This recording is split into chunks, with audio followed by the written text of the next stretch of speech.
السلام علیکم ورحمۃ اللہ وبرکاتہ۔ پیارے بھائیوں اور پیاری بہنوں، ہم سب اچھی طرح سے اس بات کو جانتے ہیں کہ اللہ تبارک و تعالیٰ نے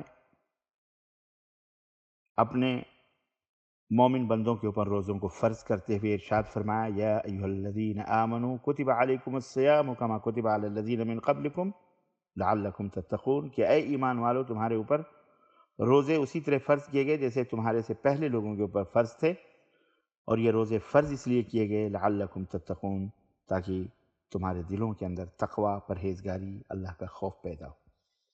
روزہ فرض ہے اور اسلام کے 5 ارکان میں سے ایک رکن ہے، جیسا کہ آپ کو پتہ ہے کہ اللہ کے رسول صلی اللہ علیہ وسلم نے فرمایا کہ بنی الاسلام علی خمس، شہادت ان لا الہ الا اللہ وان محمدا رسول اللہ، واقام الصلاۃ وایتاء الزکوٰۃ وصوم رمضان وحج البیت لمن استطاع الیہ سبیلا۔ کلمہ شہادت پڑھنا اور یہ کہنا کہ اللہ کے سوا کوئی معبود برحق نہیں اور محمد صلی اللہ علیہ وسلم اللہ کے رسول ہیں، اس بات کی گواہی دینا، نماز قائم کرنا، زکوٰۃ ادا کرنا، رمضان کے مہینے کا روزہ رکھنا اور حج بیت اللہ کرنا۔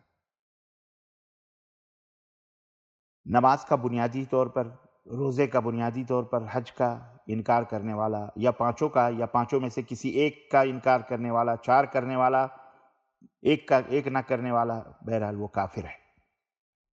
لیکن افسوس کی بات یہ ہے کہ بہت سارے ایسے کلمہ پڑھنے والے مسلمان بھائی اور بہن ہمارے درمیان موجود ہیں جو نہایت ہی دھڑلے کے ساتھ، نہایت ہی نڈر ہو کر، بے خوفی کے ساتھ روزے کو کھا جاتے ہیں۔ انہیں روزہ خور کہا جاتا ہے۔ یہ روزہ خور جو ہوتے ہیں یہ بڑے گنہگار، بلکہ بعض اسلاف تو ان کو کافر تک کہتے ہیں، اور مرتد تو مانتے ہیں، اور گنہگار تو خیر سب مانتے ہیں۔ اللہ سے انہیں ڈرنا چاہیے جو روزہ خوری کرتے ہیں۔ امام ذہبی رحمۃ اللہ علیہ اپنی کتاب الکبائر میں کہتے ہیں کہ مومنوں کے ہاں یہ بات ثابت شدہ ہے کہ جس نے بھی بغیر شرعی عذر کے، مثلا بیماری یا سفر یا مرض وغیرہ کے، رمضان المبارک کا ایک بھی روزہ ترک کیا، چھوڑا، تو وہ زانی اور شرابی سے بھی زیادہ برا اور بدمعاش ہے، بلکہ اس کے اسلام میں بھی شک کیا جاتا ہے اور اسے زندیق اور گمراہ شمار کرتے ہیں۔ روزہ خور یعنی روزہ کو ہضم کر جانے والے، روزہ رکھ کر روزہ کو جان بوجھ کر توڑ دینے والے، ان کی سزا حدیث میں کیا آئی ہے، آئیے وہ حدیث آپ کی خدمت میں رکھتے ہیں۔ حضرت ابو امامہ باہلی رضی اللہ تعالی عنہ سے روایت ہے، کہتے ہیں کہ میں نے رسول اللہ صلی اللہ علیہ وسلم کو یہ فرماتے ہوئے سنا کہ ایک دن میں سویا ہوا تھا کہ میرے پاس 2 شخص آئے اور میرے بازو پکڑ کر مجھے سخت اور دشوار گزار پہاڑ کے پاس لائے اور کہنے لگے کہ اس پر چڑھیے۔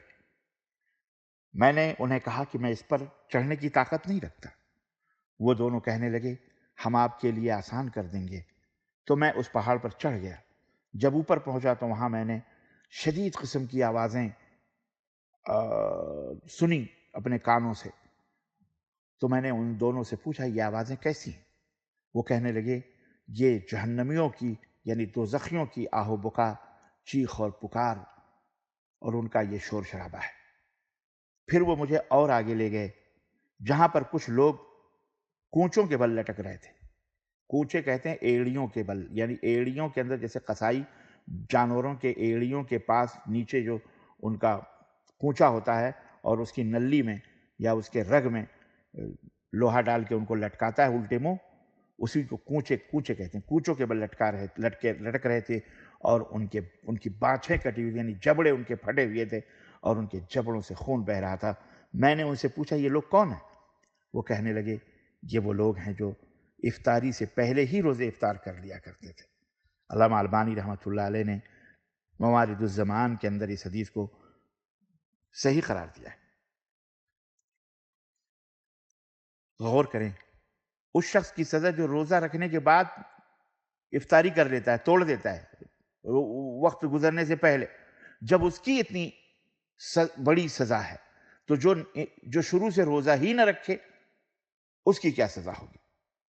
غور کریں۔ ہم اللہ سے دعا کرتے ہیں کہ اللہ تعالی ہمیں اچھے ڈھنگ سے روزہ رکھنے کی توفیق عطا فرمائے اور رمضان المبارک میں سلامتی اور عافیت کے ساتھ اللہ تعالی ہم سب کو ہر بلا اور ہر مصیبت سے محفوظ رکھے، اور اللہ ہم سب کو، ہمارے بال بچوں کو اس ماہ مبارک کا ادب اور احترام کرنے کی توفیق عطا فرمائے۔ آمین یا رب العالمین۔ وصلی اللہ علی نبینا محمد وعلی آلہ وصحبہ اجمعین۔